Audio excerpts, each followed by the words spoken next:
Okay, so in in today's video, we're going to talk about one big case study. It's the house value in California. So this is a very typical and a data set, and it has been used and a lot so in the past. So we're going to go through all these data set and combine all these various techniques, including supervised and unsupervised learning techniques, including all these like data pre-processing and all together. So at the end, we're going to and discuss and combine all these methods to and to finish our tasks. So our task is to predict the mean and the median house values in like all these Californian like district, and we have a bunch of features for these district. So the first thing is we're going to download this data and read these files right here. So we can look and have a quick look at these at a data set. So you can see this is actually the data set that we have. And this is first 5 entries. We have a longitude, latitude, which is, and basically, so each like districts of our house, and also the housing median age, total room, total bedrooms, populations, households, and the median income, and the median house values, and ocean proximities. So this is basically and everything that we have right here. And of course, the task is to predict and median house values, which is like this features right here. So basically this column will be my Y. So that means we're and working with and regression problems. It's basically supervised learning problems, but still like and a lot of unsupervised learning techniques, and it can be used if we need it. So we can look at all these data that we have. Can using the df.infos, can have all these numbers of columns, and they're all in the float, so that would be good. So we don't need to turn in all these data to different type, and the float is good for now. And last, the ocean proximities, it's object. So it's a category data set. That will be fine. And you can see from here, we saw there are one, for example, for this feature right here, total number of bedrooms, we might have some null data. So that we need to deal with the null data. For this, like, an ocean and proximity here, we can do like value counts to do this kind of like and to do all these categories. So and we can see we have like 5 different categories: less than 1 hour ocean, inland, near ocean, near bay, and island. So these are all like the 5 different categories that we have. And we know, and definitely in this ocean proximities, it's a very important features to predict the houses. We can, it's very common to understand. If the house is close to the ocean, so it might be more expensive. And for everything else, we can do using describe to find out all these like information for the mean, standard deviations, and all important like features that we have. And this is basically what we already and have seen something like this before. This is basically we have been talking about all the time. So we can also separate the numerical data and the categorical data. So basically, we select and the data is actually a number, so that means it's everything else. So except for this ocean like proximity. So we can do histograms to see all these and histogram of these data. So we know this like median housing values. It's my Y target that we want to predict. And everything else right here is the distribution of the features. So you can see this feature is and has a bunch of interesting things. For example, this population right here seems we have in a long tail and behavior, and also median and income has like long tails and behavior as well. So that indicate might be we need to take the logarithm of the features. So and then that might be a better idea. If we want to do this. All right, so and we will talk about this a little bit later. And also, if we look at this like median income, we have the scale from 0 to 10. That doesn't look very, correct. So we can, and that we need to check the and people who collect data, and you will be, and you are told that data is scaled and kept with 15s. And for the higher like median income, so like everything is being kept with a 15, and a 0.5 for the lower like median income. So basically, and all these values are being scaled, and the maximum value is 15, the lower and the value is like and a 0.5. And so that means everything above 15 will be kept at 15. Everything below it, like 0.5, will be like and a 0.5. And the number actually just being and a tens of $1,000. So that means like 3 actually means 30,000.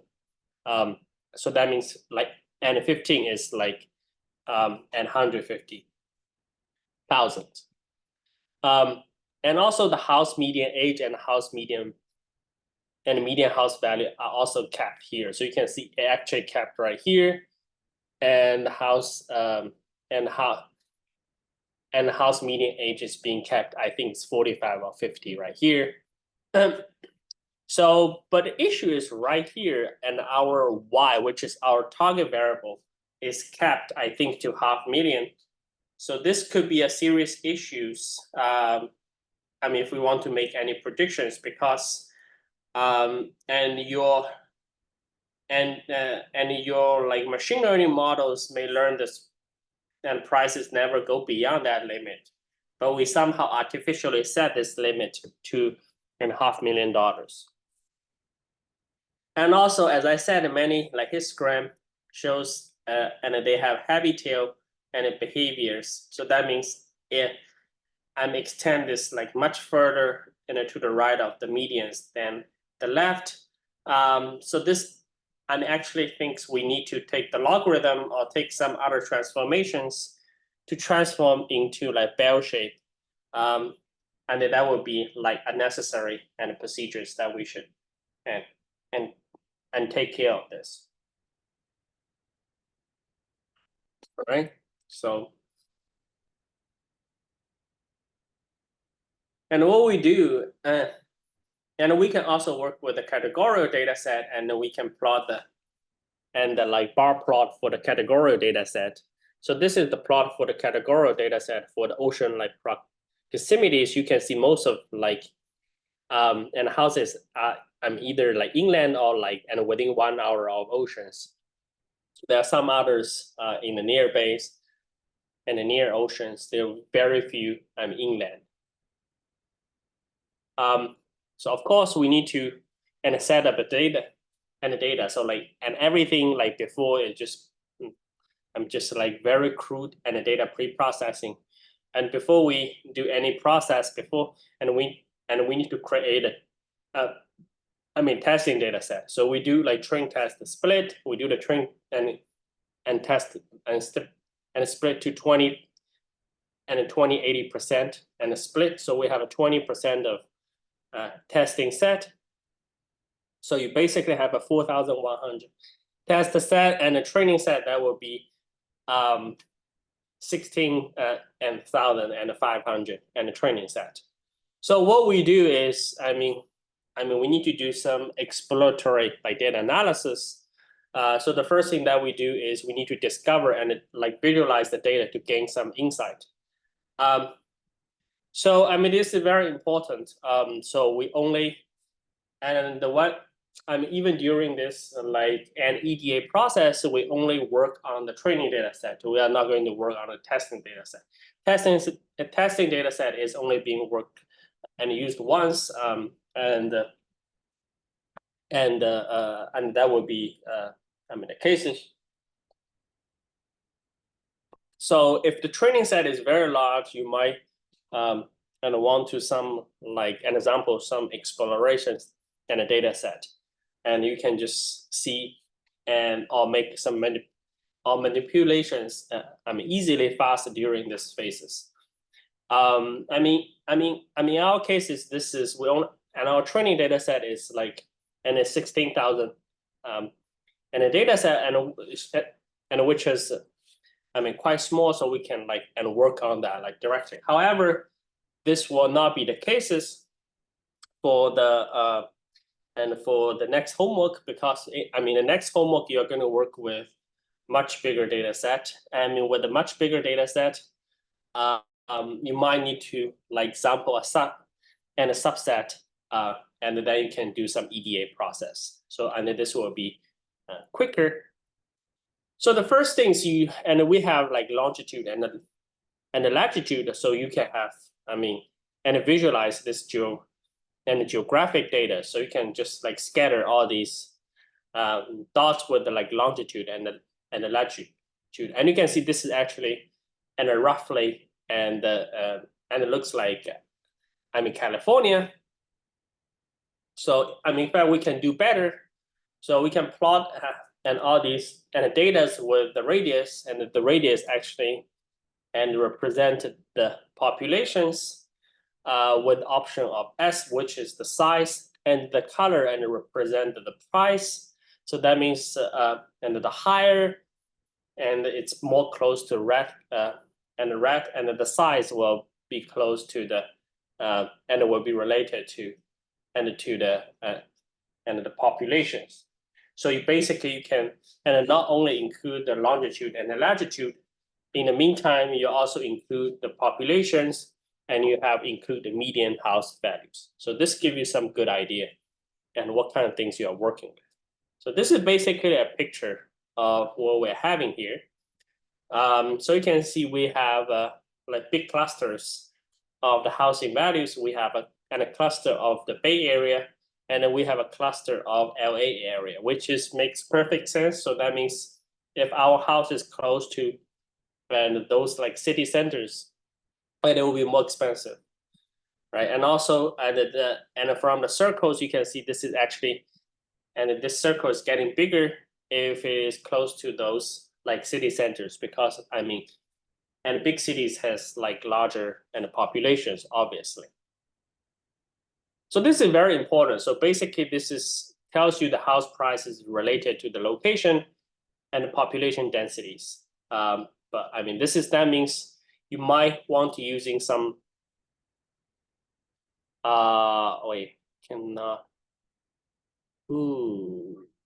correlations. All right, so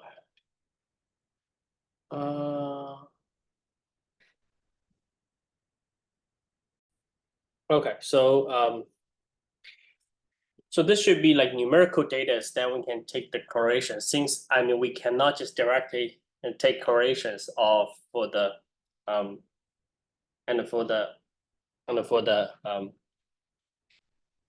whole data, because we have a category data set.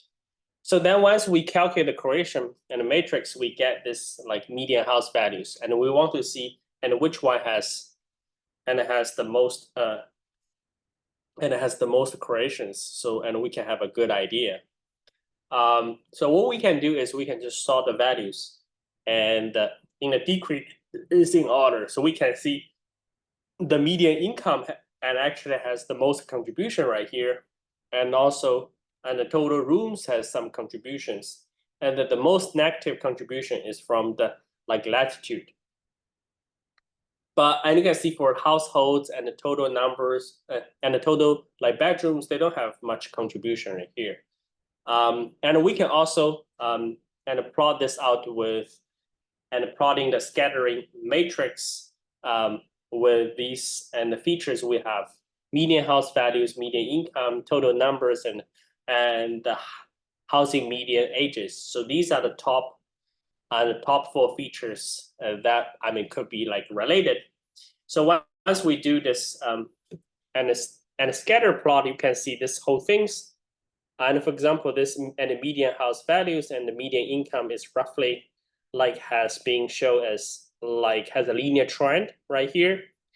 And these are have some informations right here, and also like median income and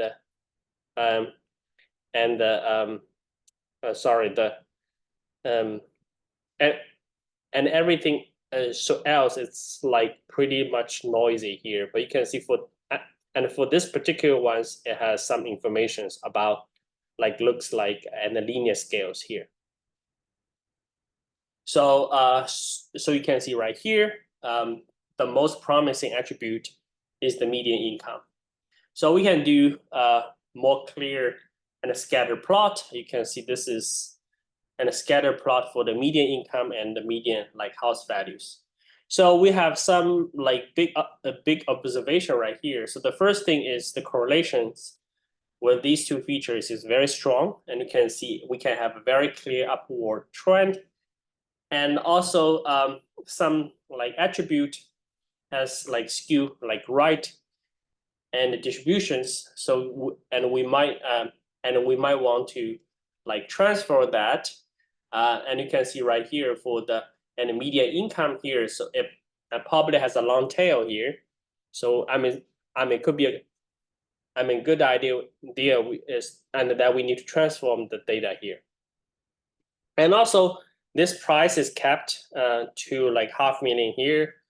But if we look closely, we have some like horizontal lines right here and right here and right here. So this is like has a horizontal line of and the 450s and the 350s and so on. So and these are some like interesting and horizontal lines. I mean, could be like have a deep and relations.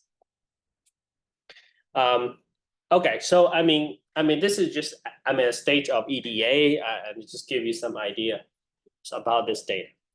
Okay, so this is again we can't using the training data set. We have to using the numerical data.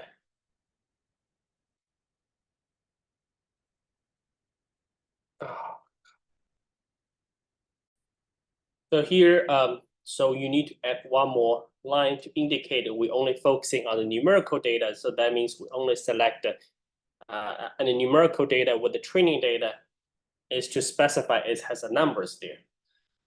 Then we calculate the correlations for that, and we're going to add 3 more features.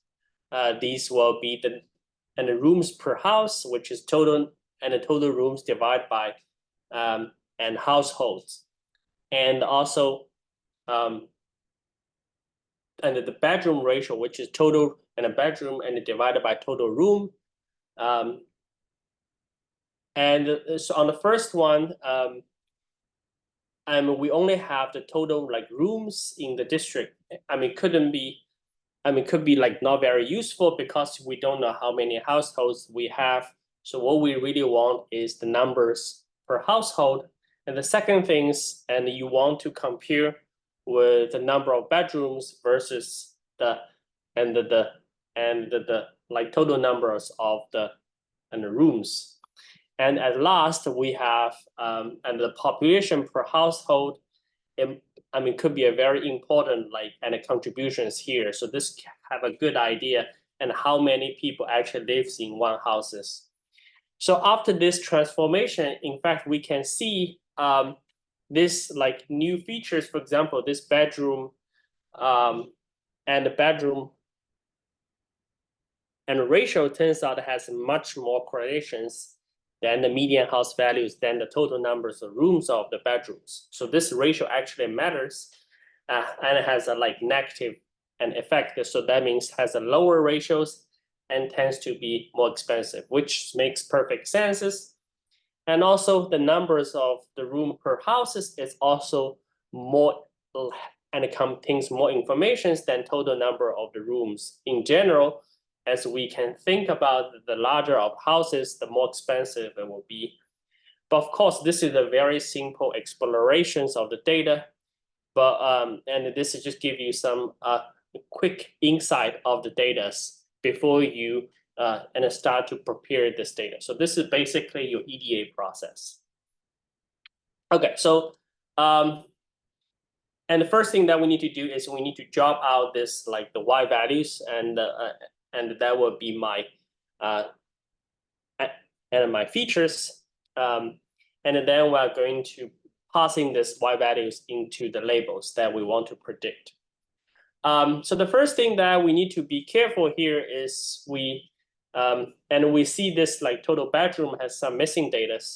So that means what we can do is we need to do some like data cleaning for those kind of like and missing data on numerical features. We can either get rid of this and rows, or we can get rid of the columns and completely has contain the missing data. Or what we can do is we can just perform this like an imputation. So that means we're going to replace this missing values with the mean or medians. Okay, so what we are going to do is we're going to choose option 3. So we can see and all these and the data right here, and we're going to find out and those like and data as not numbers, and that has the null values on the total and bedrooms, which is right here. You can see this actually has a like NaN. So we need to taking care of this. So what we do is we're going to calculate the medians of the total bedrooms that I'm going to fill up and these total bedrooms with and the medians, which is a very common way that we do. And in fact, we can do that with, a simple scikit-learn packages is called like simple imputers. And the benefit that we can do is we can store this median values, and this can make it possible impute the missing values on the like training data set as well. And this is very important because you have to impute the same medians to the validation data set and the same as the training data set. You cannot calculate a new median, then you impute solely on the testing data set. That will be creating extra biases here. So what you actually will do is you are going to create the simple imputer. The strategy will be median. Then you select those like types with the numbers. Then you fit the housing numbers right here. Then after that, it will automatically impute those like not numbers values with the medians. Then we can see those like simple statistics and the medians. So you can see they actually perfectly matches. Okay, so then we're going to transform everything to my training data set. And you can see, and right here, and now my X will be like the NumPy arrays, but we don't have a column names, so we just need to make sure we have all these names being stored correctly. So this X shape will be 16,500, and we have like 11 features. So these 3 features is actually included from this like data manipulations and feature engineering. So this is basically feature engineering. So then we create this and a data frame back and to include the column back. So this is basically all the columns after this imputions that we can get. And I want to remind you, and this is the location of the now rows indexes. But at this point, you can see my total and the bedrooms is being just a constant, which is a median value at this point. And then now, as with that, this will be a concrete numbers and rather than not numbers. And you can do all these kind of like imputions with other strategies. You can do a constant, you can do most frequent ones, and so on. And also the most frequent ones is a very common one for those categorical data. Here we don't have a missing value for the categorical data, but this is a very common strategy for the categorical data. And sometimes we might also need to drop out like an outliers, we can using something called isolation forest to detect like an anomaly in the data set. So this is basically we can do some like and predictions about and those like outliers. So basically, if it is outlier, we get rid. And we can get rid of this outlier, and this outliers is about and 1,500, and you can just and apply this out, and that will becomes your new data set. So this actually can help you to drop out these outliers. And also we have and finish all these like a numerical and data set. Wait. Oh, housing. Okay, sorry about that. So this is the right command. So basically we choose the housing and find this ocean like proximities. Then we like fetch out this category data set. Then we find out this unique values right here. But this is not good because and we only have a test data set. What happened here? Wait. Hold on. Something's okay. One of the issue like and always in machine learning and practical machine learning is and the packages like and it changes all the time. And once they update the packages, the previous code may not like work anymore. So that's why we need to like somehow and make some like debugs and ensure all these code can run and with the right packages.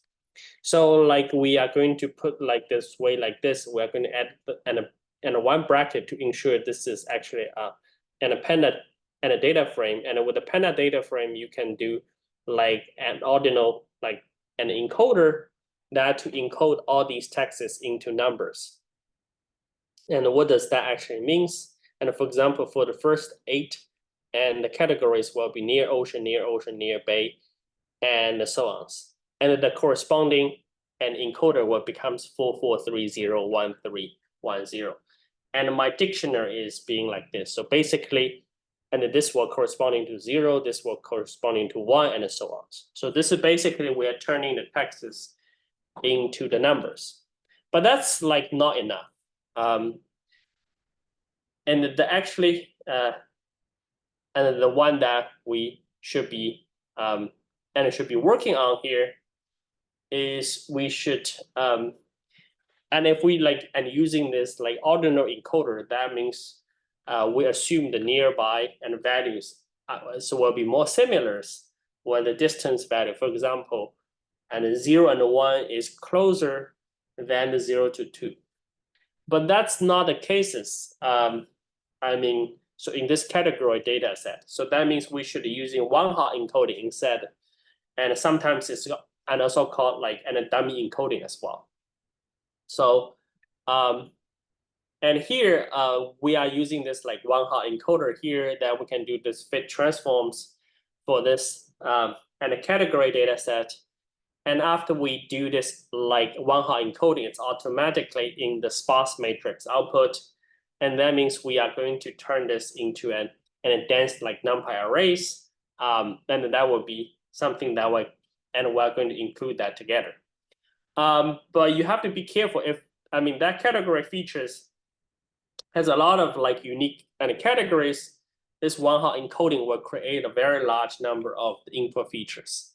So like sometimes we can like replace the category input with the numbers features as well. And for example, it can just be and replace this ocean proximities with the distances to the oceans. Okay, so and next we have been working and many times here is on the features and the scalings. And for example, the number of the rooms is ranged from 6 to nearly 40,000, and median income ranges from 0 to 15. So that means it has a like very large and scales and differences. And what we can do is we can do something like a normalization. We have a talk about this And so that means we're going to shift and rescale my data and to like from 0 to 1. And what we can do is we can turn this into like minimax and a scalar. That means and an important thing is and we should never use fit and fit transform on anything else except for the training set. So basically, if you want to fit this transformer and a transform or fit transform, it has to be on the training set. On the like on the and the testing set or the validation set, you should never fit that. So this is a very important. And once you have the training scalar, then you can use the transform to any other set. Then if some like new data as may contain some outliers, then after this transformation, so it might end up with scaled outside of this range. So that means it could be outside of -1 to 1. And then you can clip that. So that means everything is beyond -2 to 1. It will be clipped to minus or ones. So and here we have this data set, and they're going to transform on this numerical and the features. And I want to remind you, it only works on the numerical features. It doesn't make any sense you do the standardizations on minimax and scaling directly on the category data set.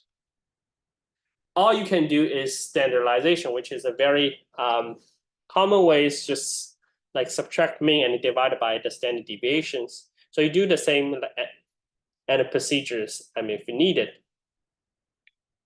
And heavy tails, and this is also very important things because as you can see, this population usually has a long tail.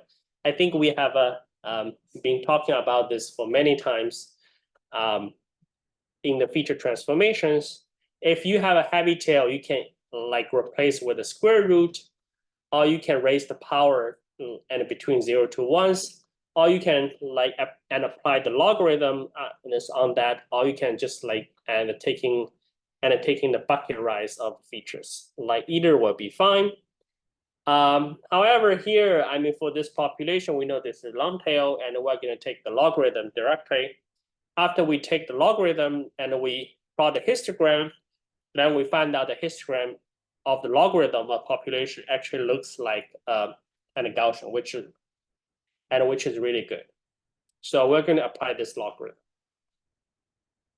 And also sometimes a feature may have a multi-model distribution. So that means it has 2 or more peaks. Then what we're going to do is and we are going to and the features add the features for each mode and to represent the similarities of the house median age and that particular mode. And usually what we are going to add is something called to use is Gaussian and radius basis function, RBF. And this is given right here. So this is like one peak right here. So and we can see we have a multiple mode right here. So we can, and we're going to create the Gaussian and a Gaussian radius based functions around this mode right here. So there will be like some centered right here.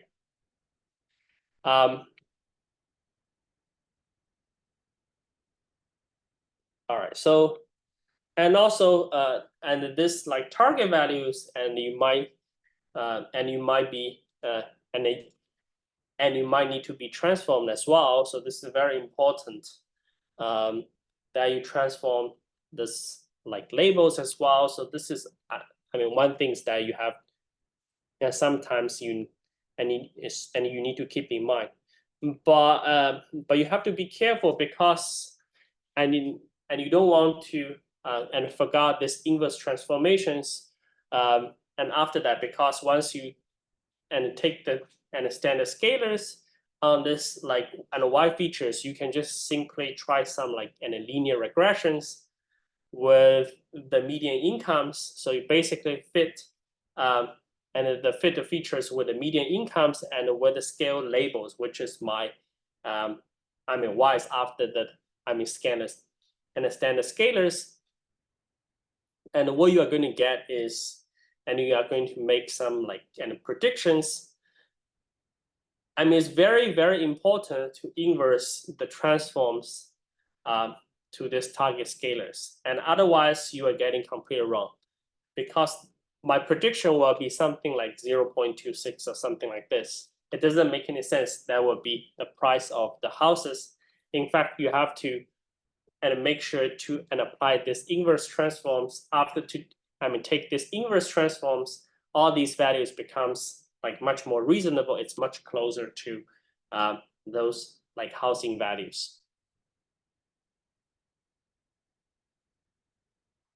All right, so let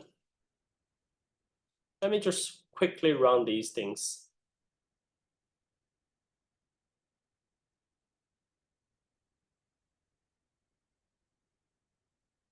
So these are some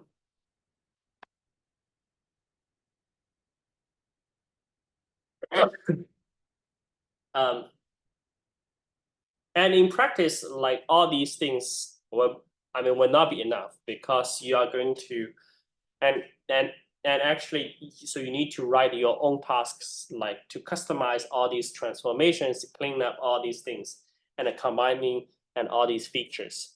And what we can do is we can create some like analog transform and apply to this population features as well. So this is basically, we can just create a whole pipeline for that.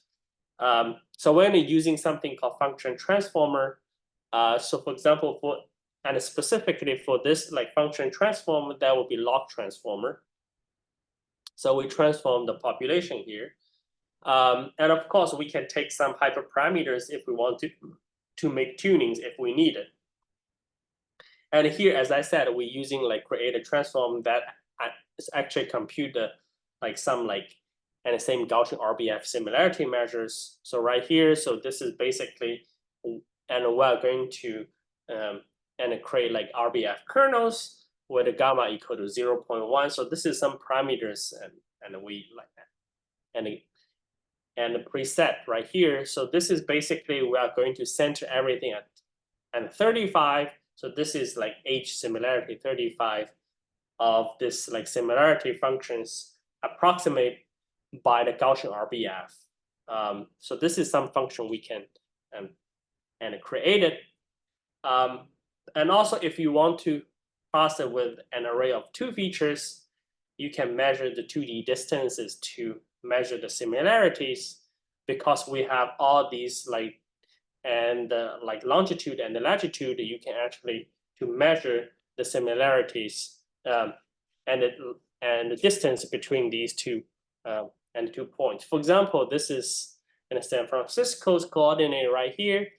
And what you can do is you can create this RBF kernel on the 2D that centered as a San Francisco coordinate with a gamma equal to 0.1. So this will be the San Francisco similarities in terms of the longitude and the latitude. Then we can create this something like ratio like transformers that we have like and talk about this. And we're gonna combine everything together, and before we do, and we're going to and customize with something called k-means basically. And the whole idea is we create a k-means clusters in this fit functions to identify the mean clusters automatically. And rather than we do this by hand, we know that San Francisco is definitely one of the one. And you can use this RBF kernels and transform method to measure how similarities of each samples to each clusters we needed. So this is basically the whole functions that we and calculate out. In fact, we choose say like we have a 10 clusters and we gamma equal to 1, then we can using this like and latitude and the longitude to do this fit transform for this similarity of the clusters. And also we need to be careful with the weight, because And of course, we have to weight it with the housing and labels with our Ys, right? So this is something that we need to keep in mind, and then this give us the weight for those and the K-means clusterings. So after that, and we can actually plot it out for those clusters. So we find out these clusters, then we actually plot it out, and also we calculate the maximum cluster similarities. Actually, if we choose 10 clusters, and this will be the cluster right here to be created, you can see this is very, and making and really good senses. There are like Bay Area here, we have LA area, we have Santa Barbara area, we have inland, like, and Bakersfield here area. So this is like northern and North California area. So you can see it automatically capture these clusters and based on the weight of the housing and prices. And of course, we can change this number of clusters that we can using all these kind of like and hyperparameter tunings to find out the best possible number of clusters right here. And also, I mean, it's very important, this like sample weight has to be and has to be this housing labels to ensure we are actually putting this information of the housing price when we do the K-means clustering. Okay, so this is basically so everything for the data cleaning. So I'm not sure whether this code will still work for this one. I think it might still work. All right, so I think this still work. Okay, so I mean a very quick summary. So basically, the missing value will be imputed by replacing them with the medians. Most of machine learning really don't expect you have a missing values. If we have a categorical features, any missing values will be replaced by the most frequent categories. For the numerical values, we usually replace with the medians. All the category features will be one-hot encoded. So this is very important because most of like machine learning algorithm only accept the numerical input. So we're going to include a few more like ratio features. I mean, the homework, you are going to find out these kind of like new features. So this is part of feature engineering. So we have the new features on bedroom ratios, room per house, and people per house, all these important features. So this, and hopefully can have a better correlations with the median housing values, and then later on can help the machine learning models.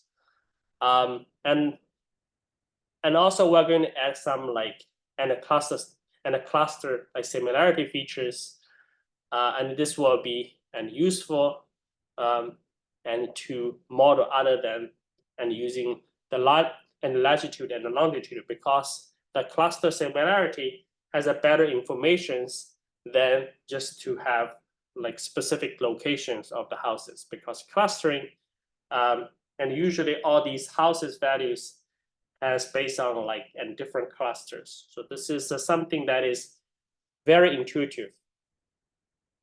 Also, and we have a bunch of features as a long tails, and this will be replaced by their logarithm.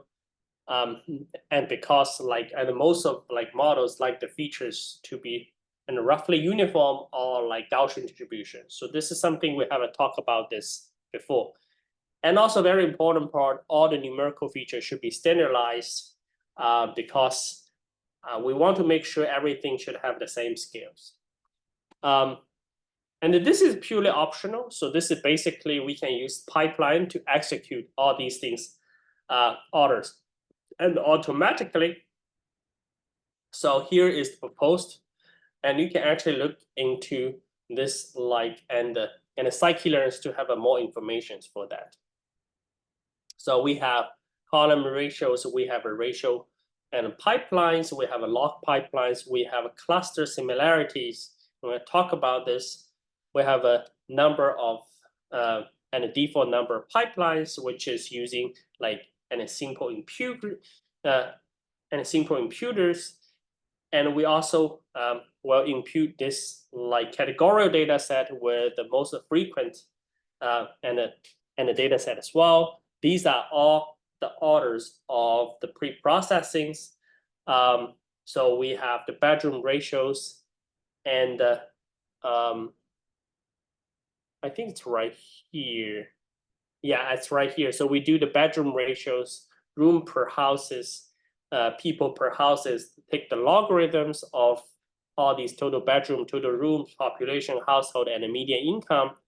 Then we apply the and the geo one, which is cluster similarities on the latitude and the longitude. So this has been just proposed and momentarily ago.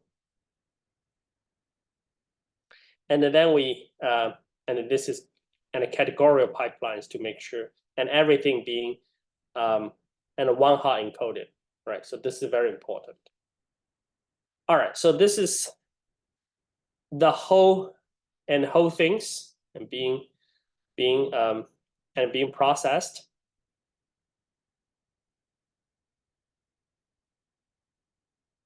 And see, like this is quite complicated. So, and this is basically the whole pipeline of what we're going to do. We take this bedroom ratios, we do this like room and per house, and the people per house, and of course everything right here. We're going to apply this like simple imputers and the function transform and the standardizations, right? And here we take the logarithm of all these features. Then we take the and the cluster similarities, and accordingly, and so on. Okay, and after that, and after this, and the pre-processing pipelines that we're going to fit with the linear regressions. Okay, so we make some like predictions for the first 5 and the data set. We're getting some values like this, and this is the value as a comparison. So you can see the value as a comparison is relatively okay, but we can see like for the third data set, it's getting like quite off. But everything else, it looks okay. All right, so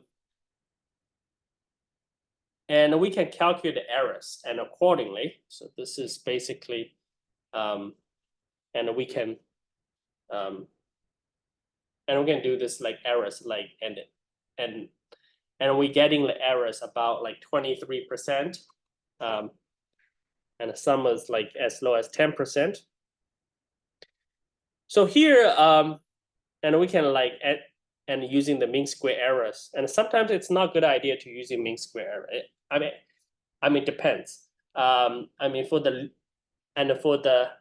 least square, and the linear regression, the rooming square errors is using, and we're getting about like 68,000, which is quite big.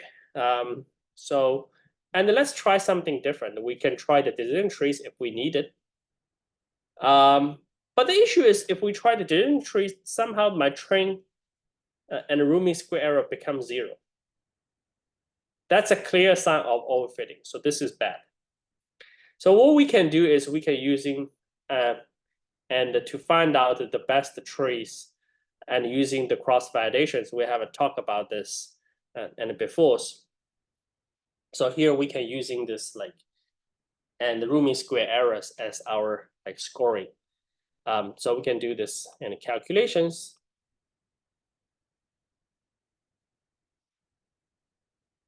And we can do the similar things for the least square as well. And you can see right here. So let me just run the rest of things. It would take quite a bit time. But you can see right here, if we do like the and the decision trees, so the mean and you're getting is about like 95,000 on the decision trees. So this is the actual ones of the rooming square errors for the decision trees. for the linear regression, you're getting like 69,000 on the validation errors for the tenfold cross validations. So so you can see this decision tree doesn't look as good as earlier, but still like performs slightly better than the linear regressions.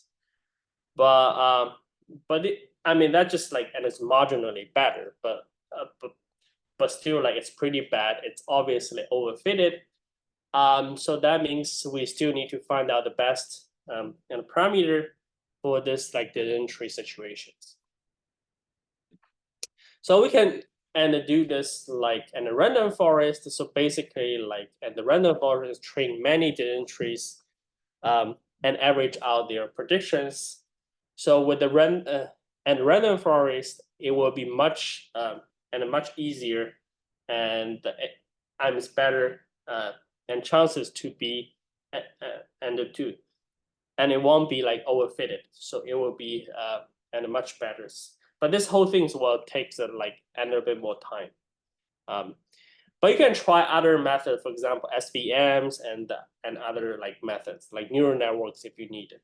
But this like and a random forest will take like quite a bit time to run. But of course, that's not the only thing, right? So here we can, and we actually have a bunch of other code that we haven't finished yet. And unfortunately, this is and some of this is quite expensive to run. So and in this lecture, we are not going to run everything right here. So and after and see we have a bunch of short list of the promising and the models, then we are going to fine tune them. So like before fine tune and your models, you need to have a like short list of these promising models before you try any like fine tuning of that. And you can try to tune these and hyperparameters manually, but that will be quite tedious. So what you can do is you can tune all these parameters right here. And for example, here we can and tune everything for this and pre-processings and we can tune this like parameters in this random forest as well. So basically, in this cases, we are going to tune two important features. The first one is number of the clusters. So we're going to have my parameter is 5, 8, 10, and the number of cluster is 10 and 15 here. And also the second one that will be be interested in on the searchings is the maximum features in the random forest, which is, and we have mentioned it before. So that will be a very important and parameters that we can fine tune. So we are choosing like 4, 6, 8, and 10. So and we're going to do like threefold cross validations. That will take a really long time to run and I think about like 10-15 minutes. So all you need to do is to find out the best parameters by using this cross validations argument. And this, we do is we have 15 and different combinations of the hyperparameters. Then we have to multiply by 3 because we're doing like threefold cross validations. So in total, that will be 45 rounds of training. So you can click that and it will take like really long time to run. All right, so so these are basically some ideas of what we're doing right here. But sometimes if I just want to get you some idea, if we do this like fine tuning, you should be able to see the score is getting better. So this is something that you should expect. If you're seeing like after fine tuning your rooming square error or some error is even worse, then there must be some bug in your code. Okay. But this is the grid search, and there's some so another one that we can do is called a random search. Like if your hyperparameter search space is really large, sometimes it's more preferable. If we're using like and random search instead, because and grid search can grow like exponentially. So that would take forever to run everything. So basically, for the random search, they will like evaluate a fixed number of combinations and then select basically a random values of each parameters at each iterations. And you can try different version of hyperparameter searchings. For example, the halving and random search or halving like grid search. So there are like many interesting statistical tools that you can play with. And for example, right here, we're going to say, and we're going to try like different like and random searchings for those random integers as low as 3 until like as high as 50. For like and the maximum features, I have random integers as low as 2 and as high as 20s. So you can just apply this and the random searchings. So this will be and much faster because, and you can see right here, if you run the whole code, you will find out actually random searching is doing better, and sometimes it's and giving you and in a significant and better like parameters in much shorter time. So this times, and if you run everything, you are getting like roughly 42,000 in terms of rooming square error. So you can see this is quite good. All right, so and this is, but of course you can try different and distributions if we need it, and sometimes we can and using like and different sampling distributions, even for those like hyperparameters. And this actually matters sometimes, like different distributions, it will also matters for the performances of the random like and search as well.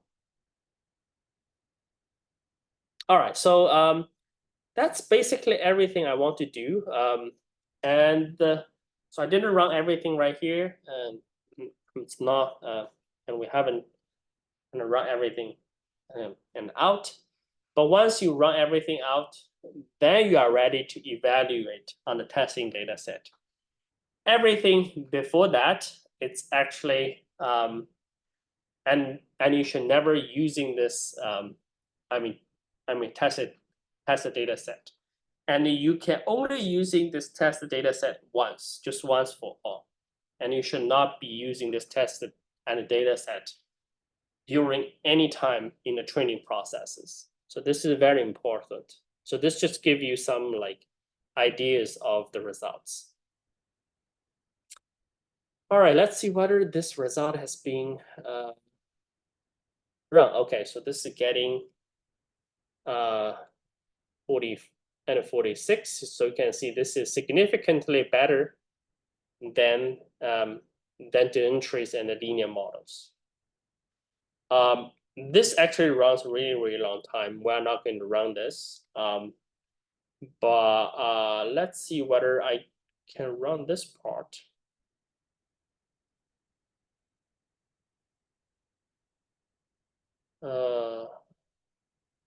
Full pipeline is not defined yet. I think I defined full pipeline right here. Okay. But I cannot. That would take really long time to run. But you can run at home if you need it. All right, so